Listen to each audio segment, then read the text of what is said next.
Welcome to the session on two-dimensional arrays. I am Modigari Narendra, working as assistant professor in Vignan University.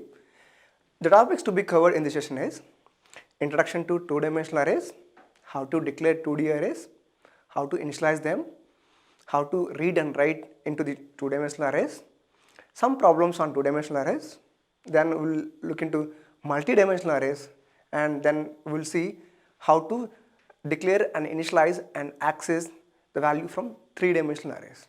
Okay, let's start with why we need this two-dimensional arrays or multi-dimensional arrays. In our day-to-day life, so we are working on computing devices like mobile, laptop. We are storing lots and lots of information on computing device like our personal data, images, videos, and so on. Okay? We are storing huge amount of data in every day-to-day life. Okay, so let's assume that you would like to store image in your computing device. Let's observe this image. How this image will store in a computer? How this image will store in a computing device? So assume that you would like to store information Vignan in your computer. How you will store this data in a computer? So what happened is this data will be converted as zeros and ones based on the ASCII values. So we know this. Based on the ASCII values, this text data will be converted into zeros and ones, and these zeros and ones will be stored in your computing device like mobile and laptop or desktop. But what about this kind of data? It's an image. How these images and videos will be stored in a computing device? If you let me zoom this image. Okay, let me zoom this image. So I am going to zoom. I am zooming only this part of the image. So this is how it looks like. So what I am doing is I am zooming this image, this part of the image, and it looks like this one. If you observe this image, the zoomed one, you can find out the blocks. An image is nothing but collection of blocks, and that blocks, so these are the blocks, okay, that blocks are called as pixels. An image is a collection of blocks. If you zoom any image to the maximum extent, you can find out these kind of square boxes, square blocks. The data, the image will store in a computer in terms of collection of that blocks. That block is called as pixel. Okay, here every image is a collection of blocks. It's called as collection of pixels. Okay, those pixels will be arranged in either rectangle or square format, in a tabular format. Okay, this is how the computer will see your images. This is how your computer will see the image. Okay, people will see as in terms of visual representation, whereas the computer will see images as the table format, where each cell in the table is called as a pixel. Each cell in the table is called as pixels. So what is the value of this pixel? What value each pixel contains? What value each block contains? That is depend on what type of image it is. If it is black and white image, okay, each block will have different values. If it is a grayscale image, the block will have certain different values. And if it is RGB, if it is a color image, and these blocks will have different values. We will see one after another. So assume that, so this is a binary image. Okay, this is a binary image. It is having only two colors, black and white. Okay, if you zoom this image, you can find the pixels. So this is one pixel, this is one pixel, these are all pixels, all the pixels.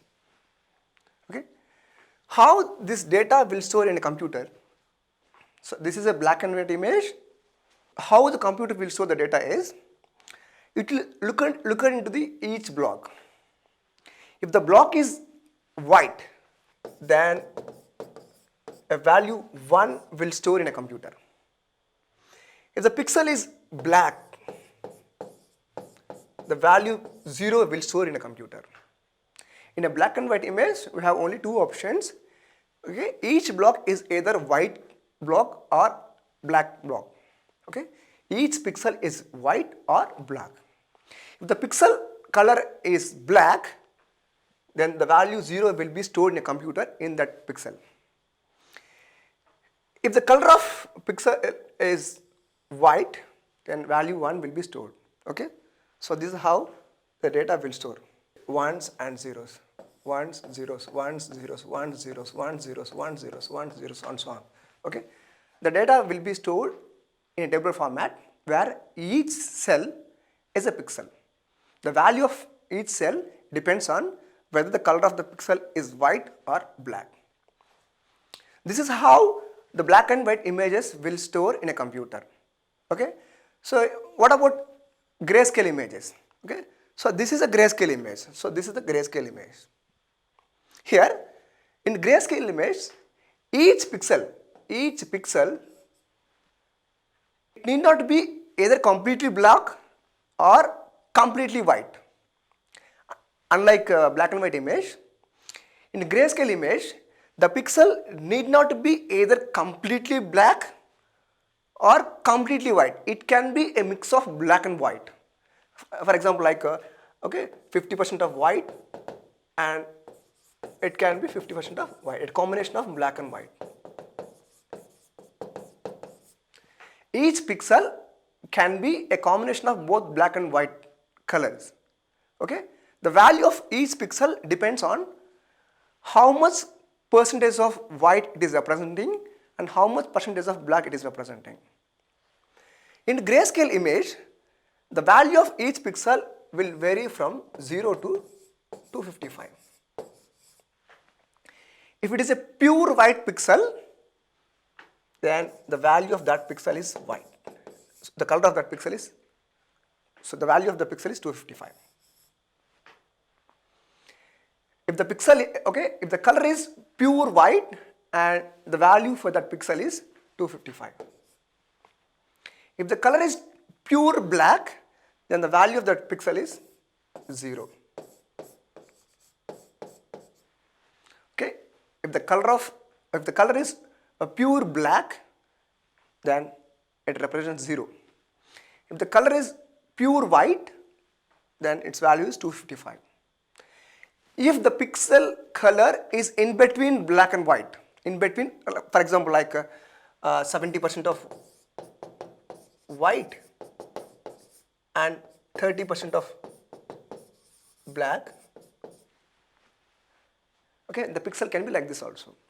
Okay, you can mix 70% of white and 30% of black. Okay, so the value of each pixel will vary from 0 to 255. Okay, if the value is reaching towards 255, then it is about to become white pixel. If the value is going towards 0, then it is about to become black pixel. So here, see here. So this is a pure white pixel. So its value is 255. This is also pure white pixel. So its value is 255. This part is pure black. So these parts are pure black pixels. Its value is 0.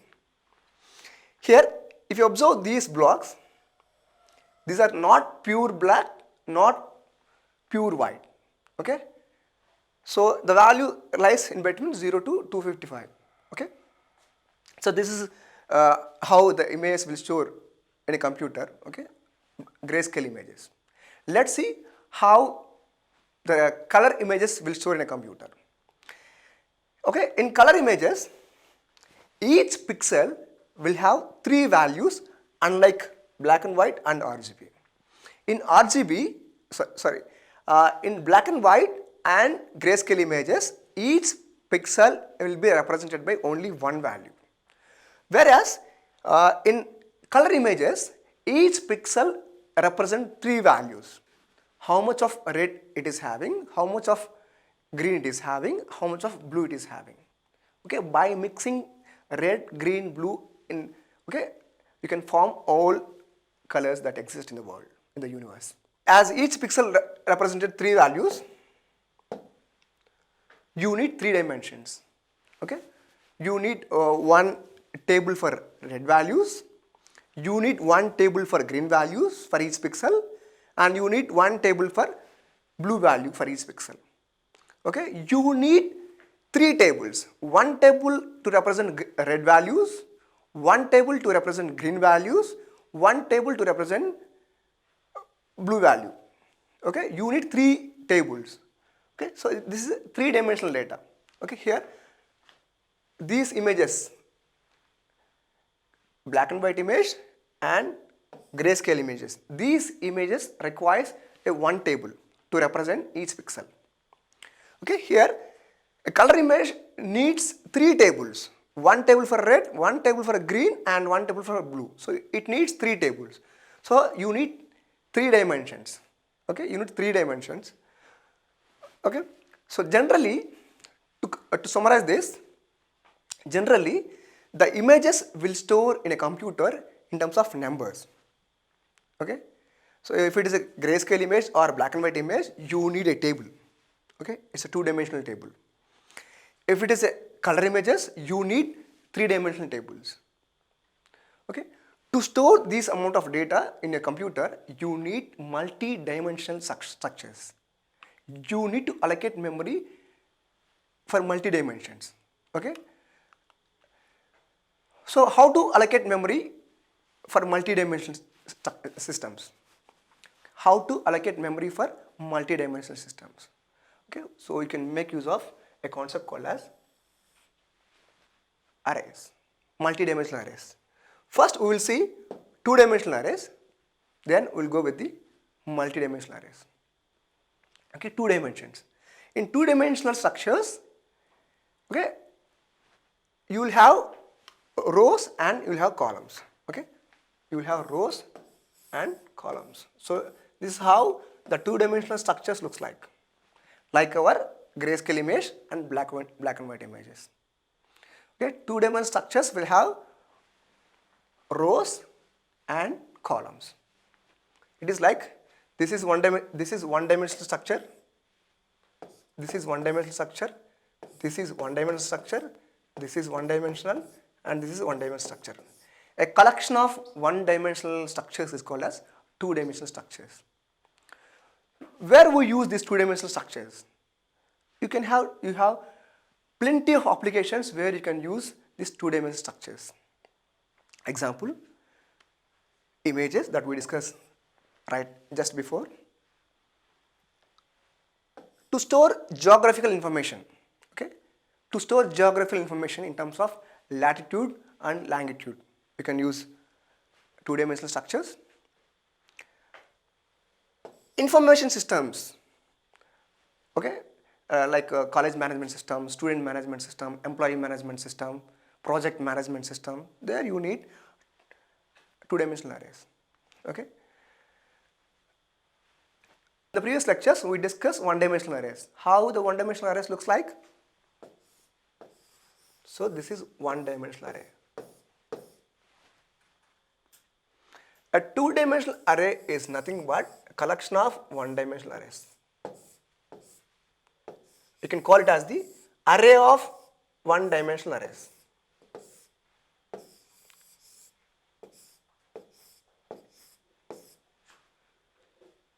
So this is one-dimensional array. This is another 1-dimensional array. This is another 1-dimensional array, and this is another 1-dimensional array. 2-dimensional arrays are nothing but collection of 1-dimensional arrays. It will be like a table. It looks like a table which contains number of rows, and the number of columns. This is how 2-dimensional arrays looks like. How to allocate memory for these 2-dimensional structures? How to allocate memory for these 2-dimensional structures? Okay. The syntax for allocating memory for 2-dimensional structures is data type followed by name of the array, followed by how many number of rows you need to create, row size, how many number of columns each row should have, column size. This is the syntax for declaring two-dimensional structures. Okay, data type followed by name of the array, followed by number of rows you need and number of columns you need. Okay, example. So this is an example. I would like to create a two-dimensional structures of integer type. Okay, with 4 rows and 3 columns.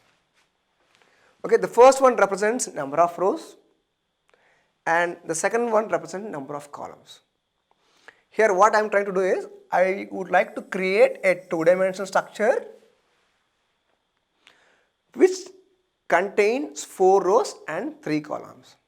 Okay, 4 rows and 3 columns. Row 1, row 1, row 2, row 3 and row 4. There are 4 rows. Each row contains 3 elements. So this is how the memory will be allocated if you declare an array with 4 rows and 3 columns. As I told you, a two-dimensional array is a collection of one-dimensional array. So this is one-dimensional array. This is another one-dimensional array.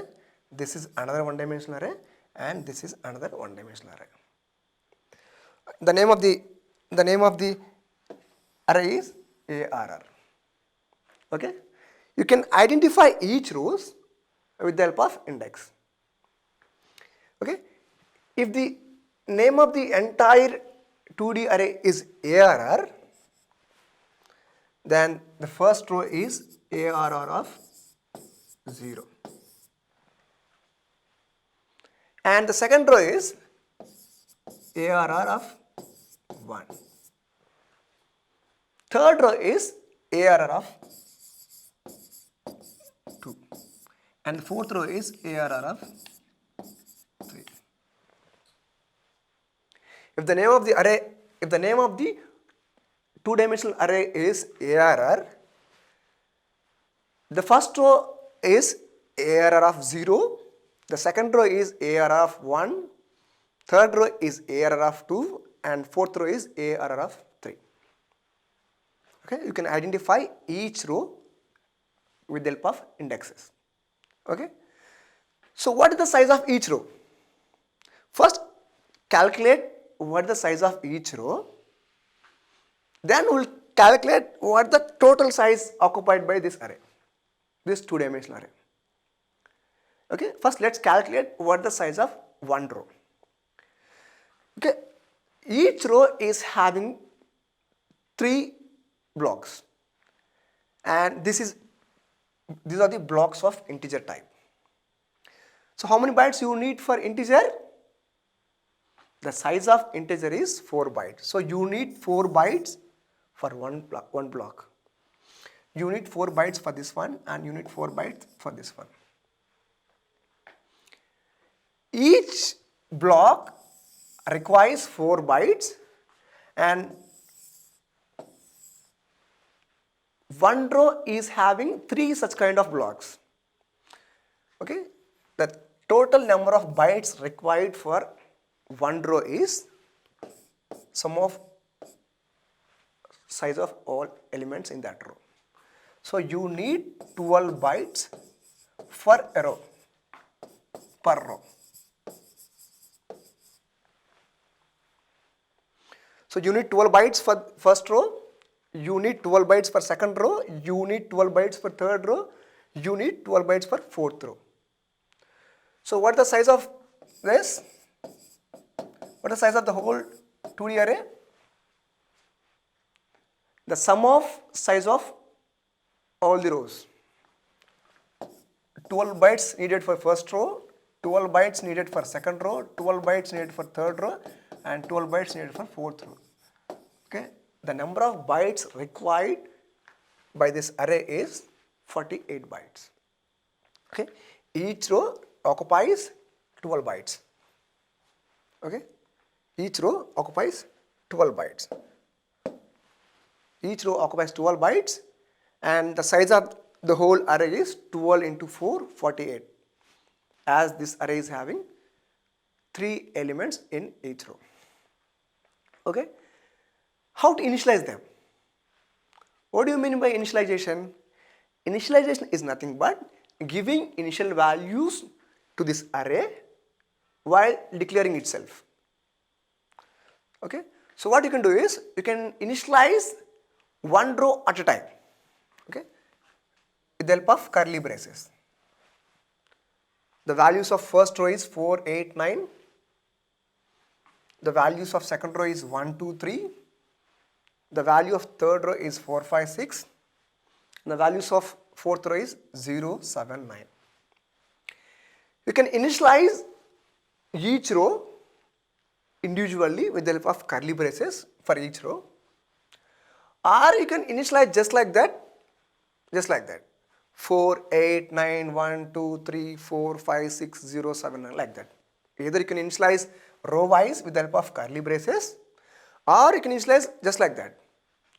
So what will happen is, the first 3 elements will be stored in first row, the next 3 elements will be stored in second row, the next 3 elements will be stored in third row, and the remaining 3 elements will be stored in the last row.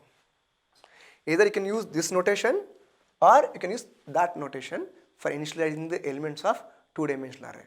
Okay, so this is how the values will be initialized. 4, 8, 9 will be in first row, 1, 2, 3 will be in second row, 4, 5, 6 will be in third row, and 0, 7, 9 will be in fourth row. Okay, this is how you can initialize elements. So there are certain things you should know in terms of initialization. If you remember the initialization of one-dimensional array, in one-dimensional array, it is not mandatory to specify the size of the array if you are initializing it.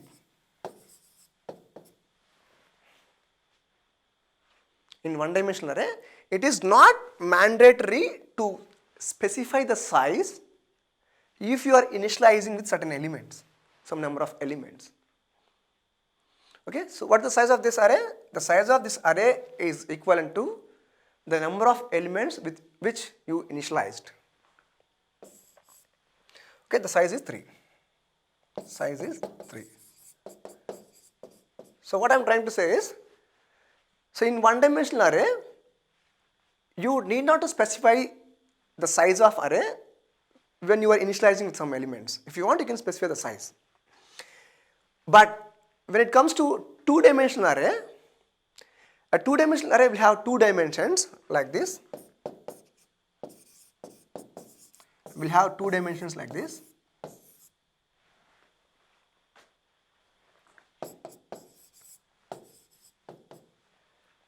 In two-dimensional array, it is mandatory. It is mandatory to specify the size of columns. Okay, either you can specify number of rows or not while initialization, but the number of columns you must specify the number of columns while doing initialization. Otherwise, your compiler will not accept it. Okay, we will see some of the examples of initialization. So there are 4 initializations. Let's identify which one is a valid initialization and which one is not a valid initialization. Okay, so this one is a valid initialization because here you are specifying the number of columns. Okay, this is also a valid initialization because you are specifying the number of columns. The number of rows is not mandatory, it is optional while doing initialization. Okay, so whereas the third one is not valid one. Why it is not a valid one? As you are not specifying the number of columns. And fourth one is also a not valid one because here also you are not specifying the number of columns. Okay, so what I would like to convey is, so when you are doing initialization with two-dimensional arrays, it is mandatory to specify the number of columns, the size of columns. Okay, otherwise your compiler will not accept this. Okay. Okay. How to access elements of an array, two-dimensional array. So assume that you have a two-dimensional array like this, and the name of the array is A. Assume that the name of the array is A. So how to access individual elements in this array? First, let's give indexes for rows and columns. Okay, as I told you in the previous lectures, the array index always start with 0. Okay, so let's assume that this is the first row, and the index of first row is 0. The index of second row is 1. The index of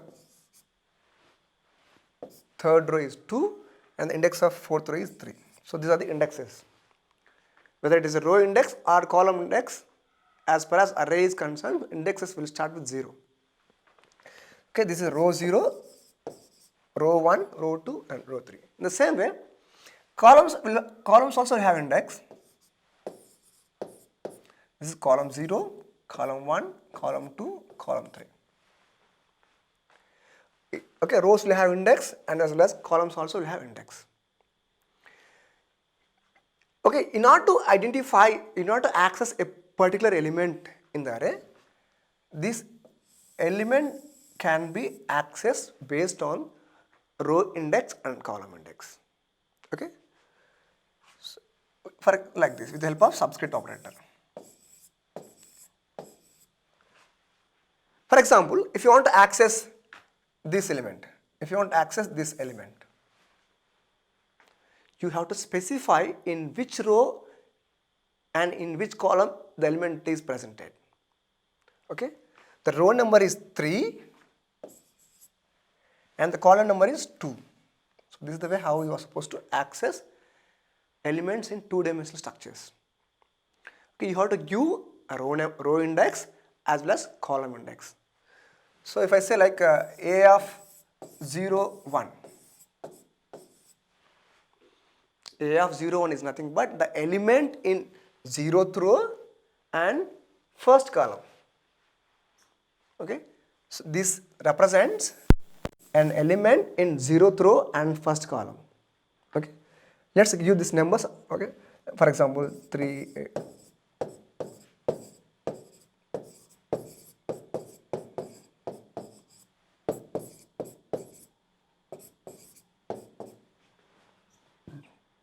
What is the value of A of 0, 1?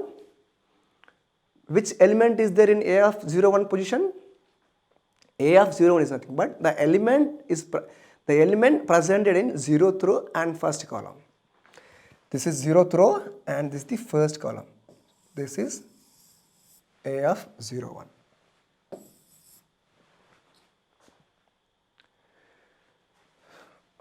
What is A of 2, 3? Which element is there in A of 2, 3? A of 2, 3 is nothing but the element in row 2 and column 3. So this is row 2 and this is column 3. This is nothing but 15. Okay, this is the way how you are supposed to access individual elements from the given 2D array. Okay. Generally the syntax is A of ij. A of ij stands for the element in ith row and jth column. Okay, so this is one way how you can access elements from the given two-dimensional array. Okay, with the help of a subscript. This is called as subscript operator that we discussed in the previous lectures. This is one way. So this is one way how you can access elements using subscript operator. There is one more way how you can access elements from the two-dimensional structures. Okay, by using a dereferencing operator. Okay, this A of ij can be rewritten in terms of dereference operator. Okay, like this. Star ARR plus I plus j. Okay, so it is equivalent to star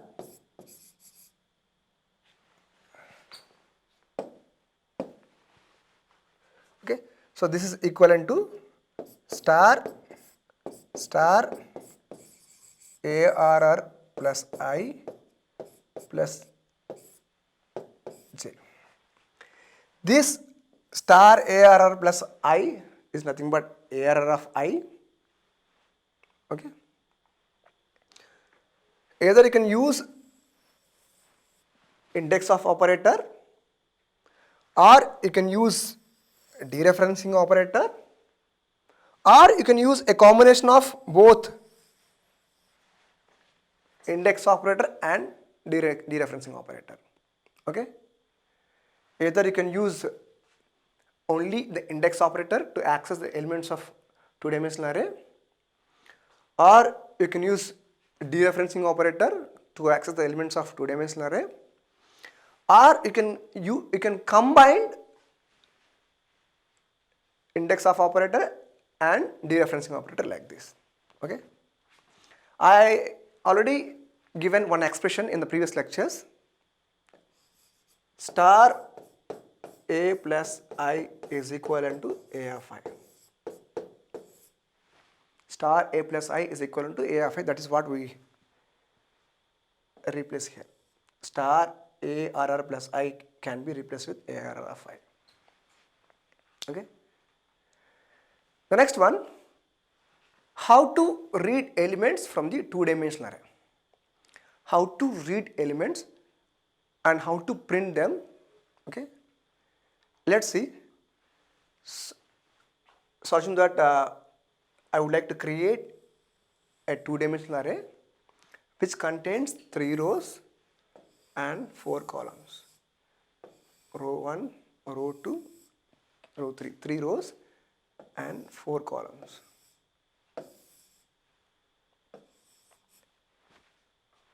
This is row 0, row 1, row 2, column 0, column 1, column 2, column 3.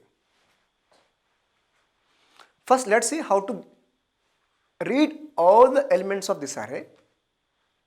So one method is, you can write a separate statement to read one element at a time. Okay, like this. Like this.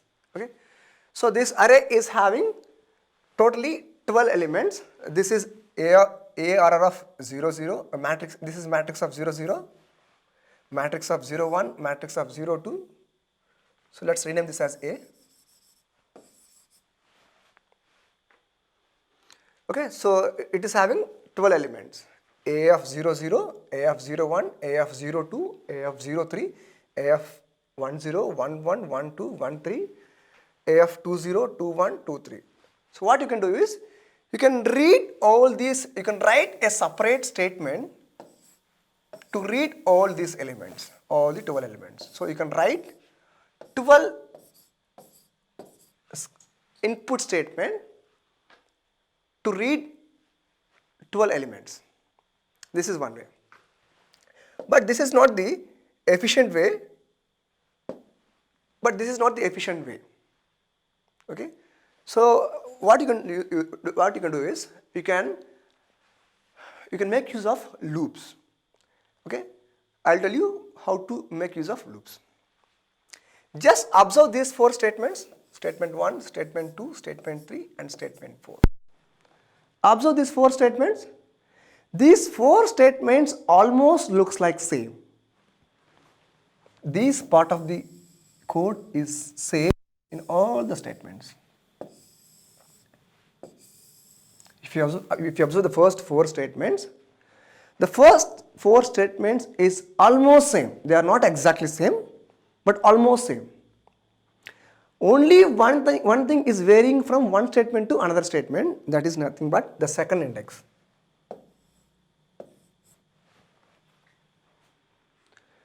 So whatever is repeating, keep that inside the loop. Okay, for you can use any loops, for loop or while loop or do while loop. So whatever is repeating, keep that inside the loop. So what is repeating? Scan of percentage d ampersand a of 0 is repeating. Okay, this code is common in all the 4 statements. Whatever is changing, make that as the loop variable. Let us say j. These 4 are not exactly same statement. These 4 are almost same statements. So what you have to do is, whatever is same between the 4 statement, write that one here inside the loop as it is. The only one value is varying across all the 4 statements. Okay, the value is second index. The second index starts with 0, 1, 2, 3. So whatever is changing, make it as the loop variable. Let us say the loop variable is j. What is the starting value of j? The starting value of j is 0. How long you have to do this? Okay, how long it is going? It starts with 0, then 1, then 2, then 3 and so on. How long it is going? Until the value of j is less than 4. Between the statement, how much the value of j is varying. So okay, from first statement to second statement, how much it is increasing, the value of j. The value of j is increasing 1 between every 2 statements. Here it is 0 plus 1, 1, 1 plus 1, 2, 2 plus 1, 3. Okay, the value of j is increasing 1 between the statements. Okay, the value of j, you have to increase 1 between the statements. Okay, so what we did is, we converted these 4 lines as a single loop. Why we have done that? Because those 4 statements are almost same statement. Okay, wherever there is a set of almost same statement, you have to keep that inside the loop to reduce the number of instructions. Okay, whatever is same, just keep it as it is. Whatever is changing, make it as a loop variable, which starts with 0 and it goes up to 3. And observe these 4 statements. These 4 statements is also almost looks like same. Just keep it inside the loop. So what is common? Just put them first. Scan of percentage d ampersand a of 1 is common in all the statements. A of 1 is common in all the statements. So first, whatever is same, just keep that inside the loop. Whatever is varying between the statement, make it as a loop variable.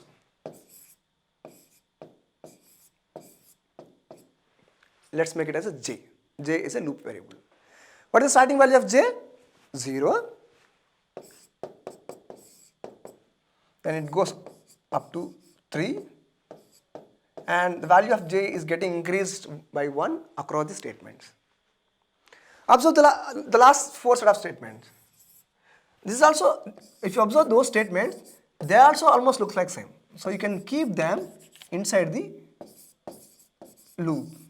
First write whatever is common. Here a of 2 is common. A of 2, A of 2, A of 2. So whatever is changing, make it as the loop variable. And it starts with 0. It goes up to 3, less than 4. So we converted the first 4 statement in one loop, the next 4 statement in one loop, and the next 4 statement in another loop. Okay. So the 12 lines of code is reduced to 1, 2, 3, 4, 5, 6. 2 lines of code is reduced to 6 lines of code without changing the functionality. Can we reduce it further? Yes, you can reduce it further. Let's observe this. This is one block of code. This is another block of code. And this is another block of code. Just observe this block of code. Did you find any similarities there? So this is a block 1 or loop 1. This is a block 2 and this is block 3. If you observe these 3 blocks, each of these 3 blocks, okay, all 3 blocks looks like same. See here, for j is equal to 0, j less than 4, j plus plus here. For j is equal to 0, j less than 4, j plus plus here. For j is equal to 0, j less than 4, j plus plus here. The first statement is same. Okay, scan of percentage %d ampersand a. Scan of percentage %d ampersand a. Scan of percentage %d ampersand a. Okay, so and this part of the code is also same. Okay, this part of the code is also same. This part of the code is also same. This part of the code is also same in all 3 loops. And this one is also same. This one is also same. This one is also same. Okay, so if you observe these 3 loops, these 3 loops is almost looks like same except the first index. What you have to do if you have almost same statements, what you can do is you can put them inside a loop to reduce the number of statements further. Okay, like this. Okay, you can keep them in another loop. Okay, here just keep whatever is same. What is same? For j is equal to 0, j less than 4, j plus plus, scan of percentage %d ampersand a. This part of the code is same. This part of the code is same. Okay, this part of the code is same in all 3 loops. So whatever is changing, make it as a loop variable. So what is changing? Here the first index 0, here the first index is 1, here the first index is 2. Whatever is changing, make it as a variable, loop variable.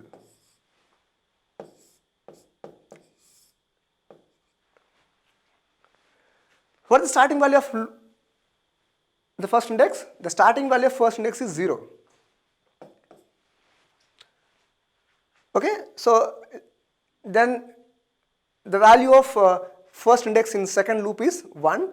The value of first index in third loop is 2. So the value of I start with 0, then it is 1, then it is 2. Okay, it starts with 0, then it is keep increasing until less than 3. Okay.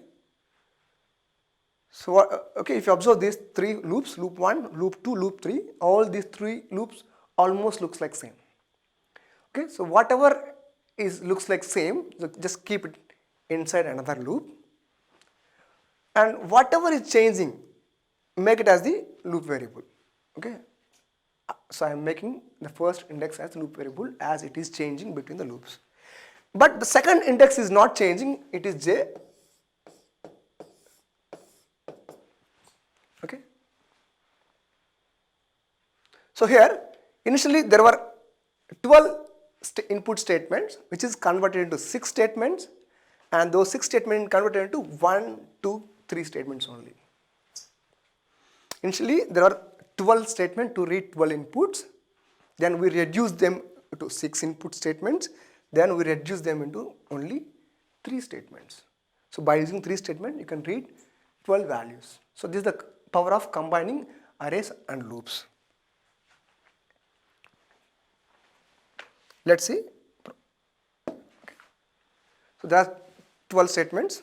All these 12 statements is reduced to only 3 statements. Okay. So here it is. Change it as A.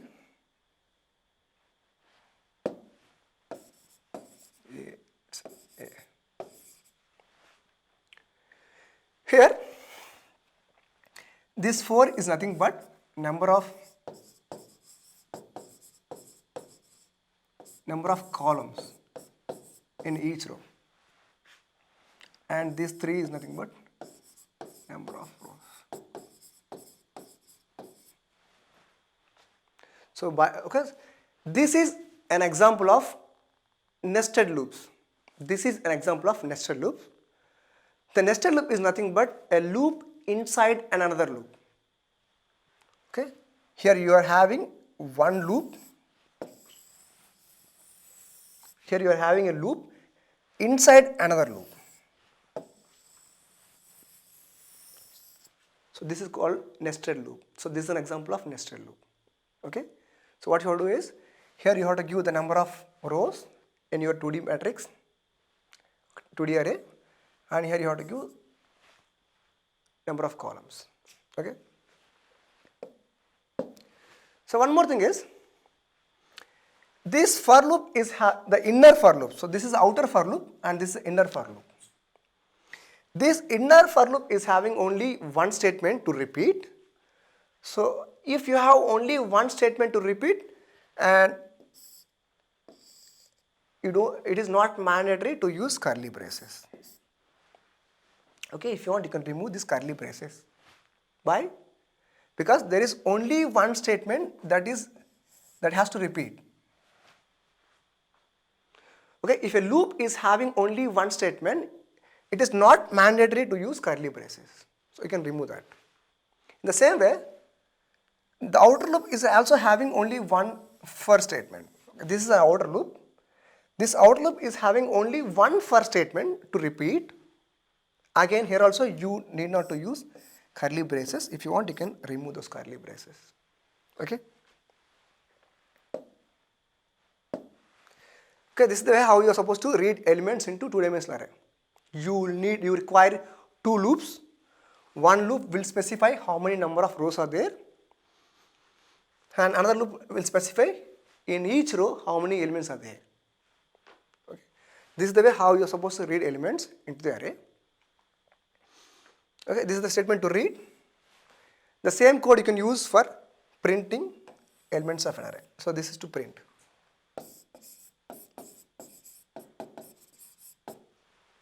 This is to read, this is to read, and this is to print. Okay, this inner loop is for printing one row. Okay, this inner loop is to print one row that has to repeat for all the rows. So what is the objective of this /n statement inside printf? The objective of this printf statement is, after printing a row of data, then go to the next line and print the remaining rows. That is the objective of /n statement. Okay, the code repeats like this: print one row of data, then go to the next line. Print one row of the data and go to the next line. Print one row of the data and go to the next line. Okay. So this outer for loop is having 2 statements to execute. One is to print one line of data is one statement, and go to the next line is another statement. Okay, as the outer for loop is having 2 statements to repeat, this curly braces is mandatory here. Why it is mandatory here? The outer loop is having 2 tasks to repeat. The one task is to print the data of one row. Another task is to go to the next line. So as it is having 2 statements to repeat, this is mandatory.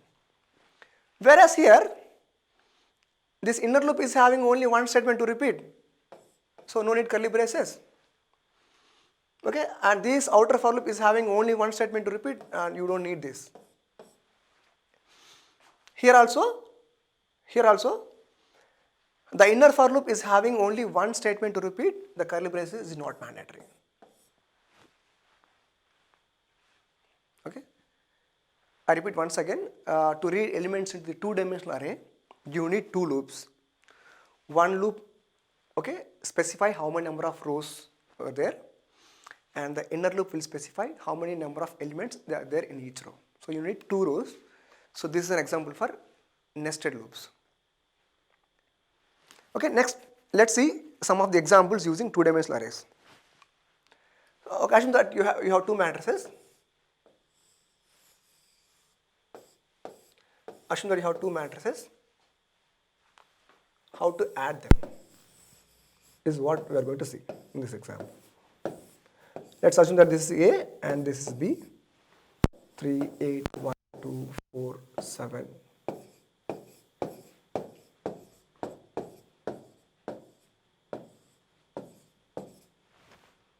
So assume that you are having two matrices, two-dimensional arrays.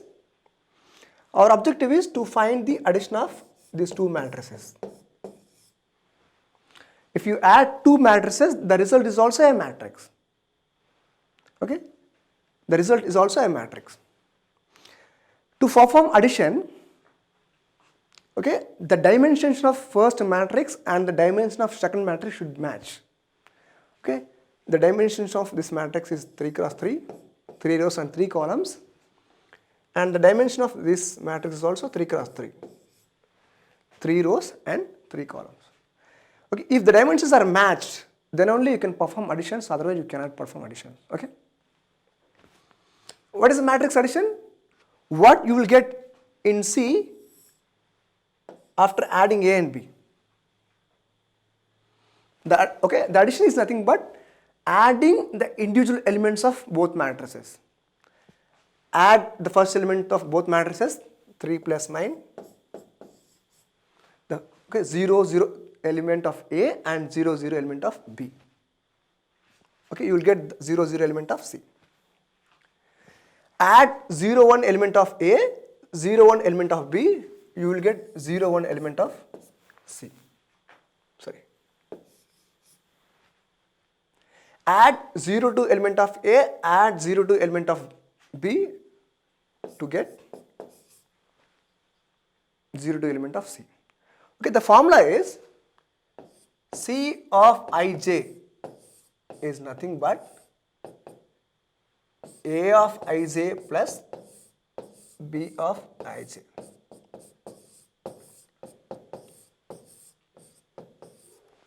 Is nothing but, if you want to find the value of 0, 0 in C matrix, just add 0, 0 element of A matrix plus 0, 0 element of B matrix.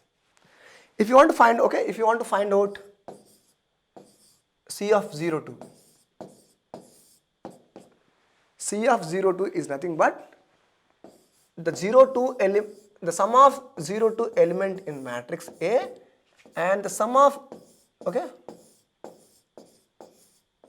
0, 2 element in matrix B. The formula is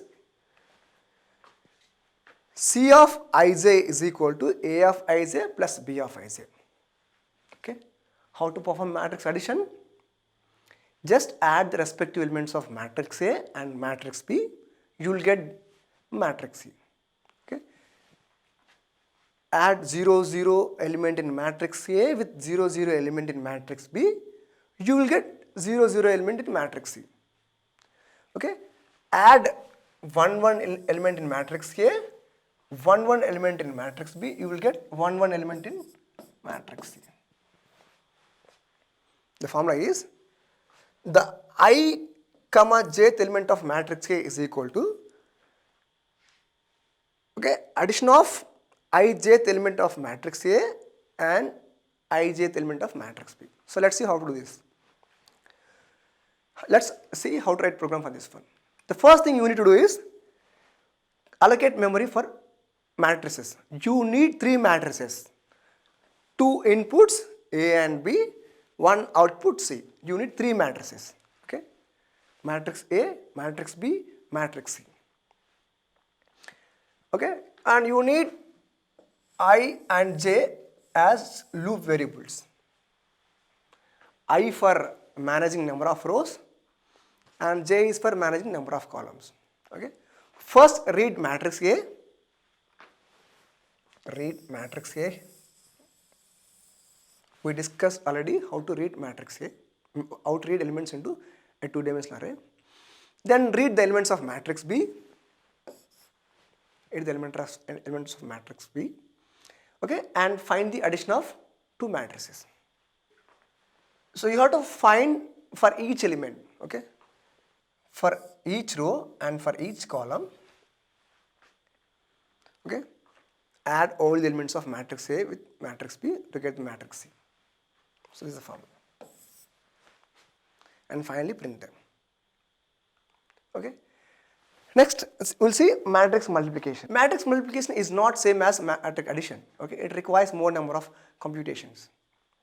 Okay, the condition that needs to be satisfied to make matrix multiplication is if you have two matrices A and whose size is m cross n, and you have another matrix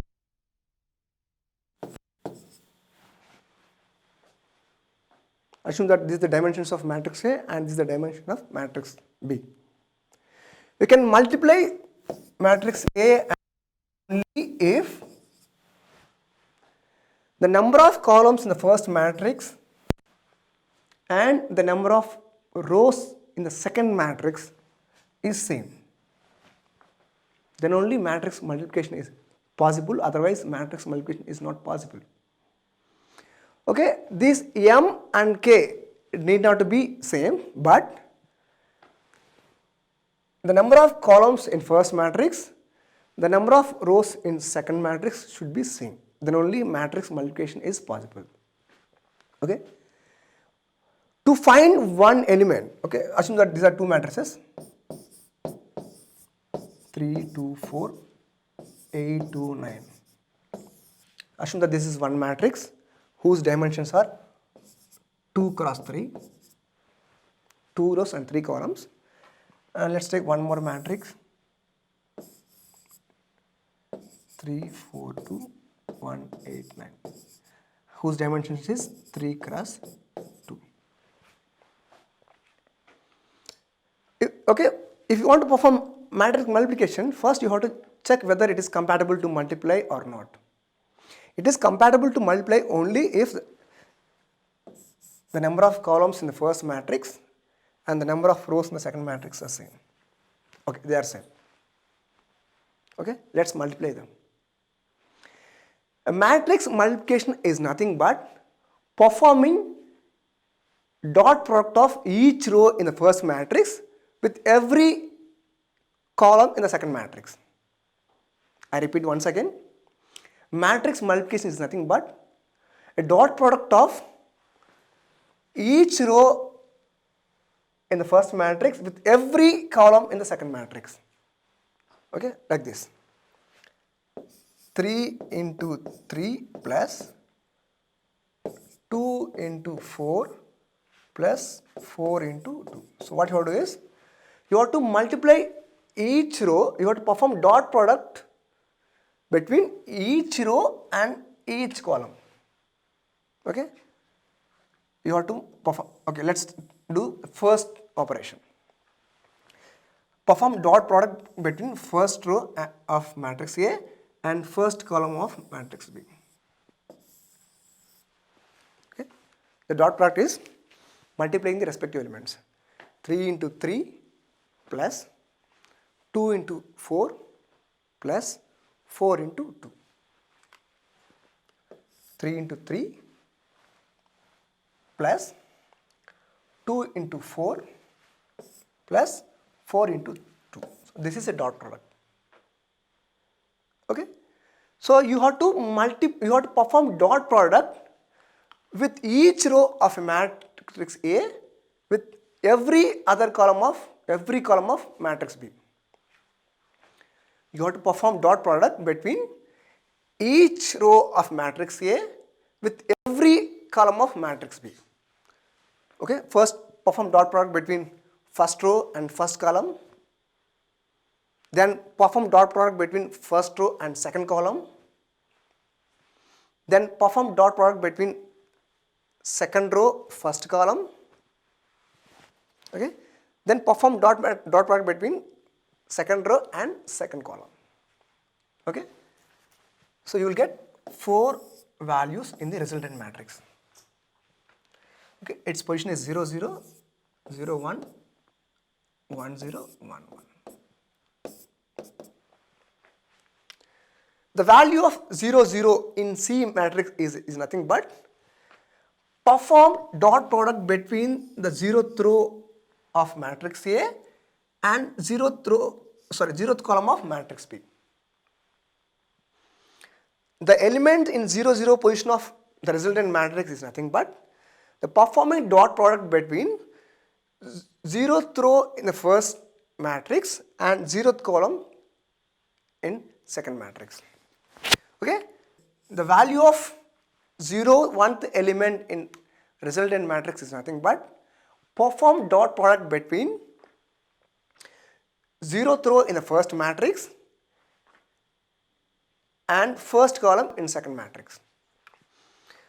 1 0 is nothing but the value in position 1 0 is nothing but perform dot product between second row in matrix A with first column in matrix B. And 1 1, the element in 1 1 position is nothing but perform dot product between second row of matrix A, second column of matrix B. Okay. So to get one element in this example, you need to perform 3 multiplications and 3 additions. Okay, in order to calculate one value, okay, in order to calculate one value in matrix C, you need to perform 3 multiplications and 3 additions for one value. Okay, for one value, you have to perform 3 multiplications and 3 additions. Then only you will get one value. Okay, the number of multiplications and additions you need to do for one value in matrix C depends on this value. If the n value is 3, you need to perform 3 multiplications and 3 additions for getting one value. Okay, if the matrix dimensions are like m cross n, n cross p, how many additions and multiplications you need to perform for calculating one element? N number of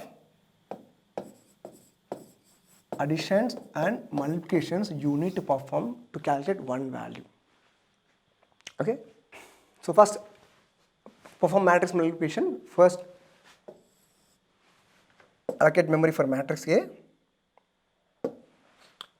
To perform matrix multiplication, you need 3 matrices. Okay, A and B as inputs, C as the output. And this one is to manage to keep track of number of rows, and this J is to keep track of number of columns. This K is for how many number of multiplications and additions you need to perform for calculating one element in matrix C. Okay, first read the elements of matrix A, then read the elements of matrix B. Okay, so what you have to do is to calculate one element in matrix C, you need to perform, okay, here the matrix A, here matrix A dimension is 3 cross 4 and matrix B dimension is 4 cross 3. How many number of additions and multiplications you need to perform to find a single element in resultant matrix? You need to perform 4 multiplications, addition to calculate one single element. Okay. This loop these additions and multiplications has to repeat k number of times for getting a single element, okay, where k is equivalent to the number of columns in matrix A or the number of rows in matrix B. Okay. Finally, print the result. Okay. So what is the dimensions of resultant matrix? The dimensions of resultant matrix is the number of rows in matrix A, number of columns in matrix B. 3 cross 3. Okay. The number of rows in matrix A and the number of columns in matrix B. Okay, this is how you need to perform matrix multiplication. These are some of problems you can practice.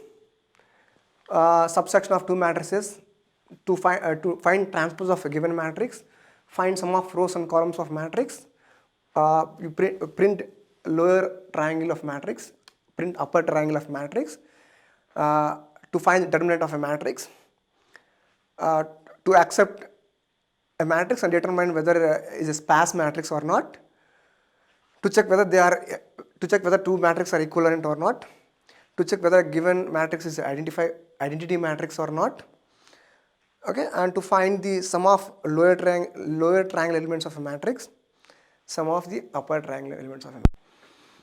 Okay, next one is multi-dimensional arrays. So it's also called as n-dimensional arrays. N-dimensional arrays is equal to collection of n minus 1 dimensional arrays. Like, two-dimensional array is a collection of one-dimensional arrays. Three-dimensional array is a collection of two-dimensional arrays, like that. So for example, so this is an example of three-dimensional array. Okay, this three-dimensional array is a collection of two-dimensional arrays. So this is array 1 is a two-dimensional array, array 2 is a two-dimensional array, array 3 is a two-dimensional array.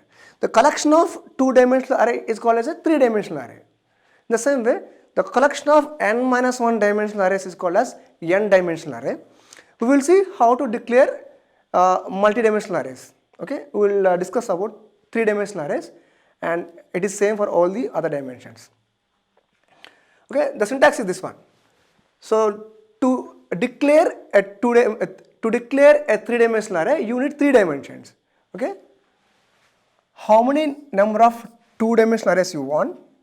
Okay, how many number of two-dimensional arrays you want? Okay, in each two-dimensional array, how many rows are there? In each row, how many elements are there? Okay, for three-dimensional arrays, you need to give 3 sizes. Okay, one for each dimension. In three-dimensional array, the first dimension is for number of two-dimensional arrays. The first size specifies the number of two-dimensional arrays. The second size specifies number of one-dimensional arrays. And third size specifies the number of elements in each row. Okay. There are 2 different ways to initialize. Initialize just like that, one after another, or initialize three-dimensional array as a collection of two-dimensional arrays. So this is one two-dimensional array, this is another two-dimensional array. Either you can initialize as a collection of two-dimensional arrays, or initialize all the elements at a time. Okay. How to access elements of three-dimensional array? To access elements of three-dimensional array, you need to give 3 indexes. Okay.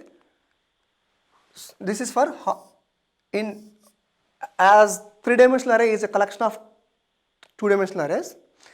I specifies which two-dimensional array you are accessing.